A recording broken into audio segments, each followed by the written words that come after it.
तो आज हम लोग देखते हैं some basic concept of English, जो आपको class 10th 9th 11th 12th के साथ साथ कॉम्पिटिटिव एग्जामिनेशन के लिए भी बहुत एमन कर सकते हैं, अति आवश्यक है।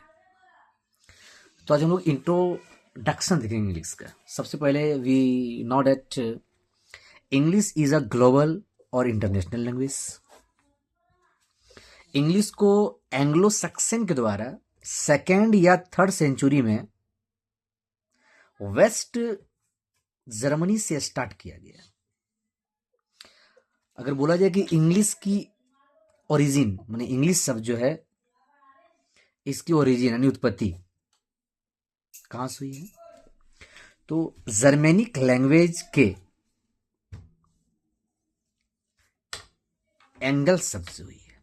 एंगल्स शब्द मतलब हुआ कि इंग्लैंड में रहने वाली जनजाति, वहीं से उत्पत्ति हुई। If you talk about the full form of English, then E stand for English, N for native, G for general, L for language, I for Irish मतलब Ireland, S for Escota I mean Scotland, and H stand for health.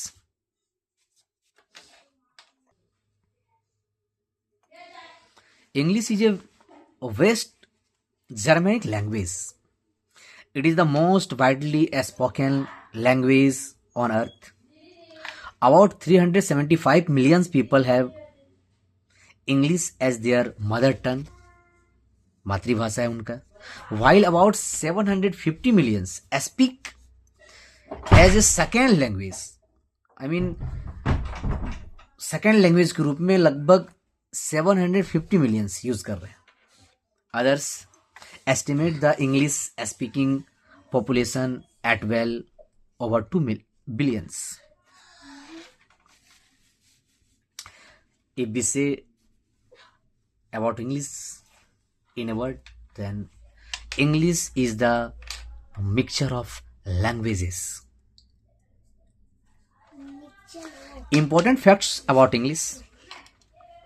English शब्द की उत्पत्ति angle शब्द से हुई है, जिसका मतलब क्या होता है, इंग्लैंड में रहने वाले जनजाति। इंग्लिश को रोमन लिपि में लिखा जाता है। इंग्लिश का लिपि क्या होती है, Roman. Approximately 1 new words is added to English language every 2 hours. About 4,000 words are added to the dictionary each year. The first English dictionary was written in 1755 by Samuel Johnson, and the first English grammar is written by William Bullock in 1586.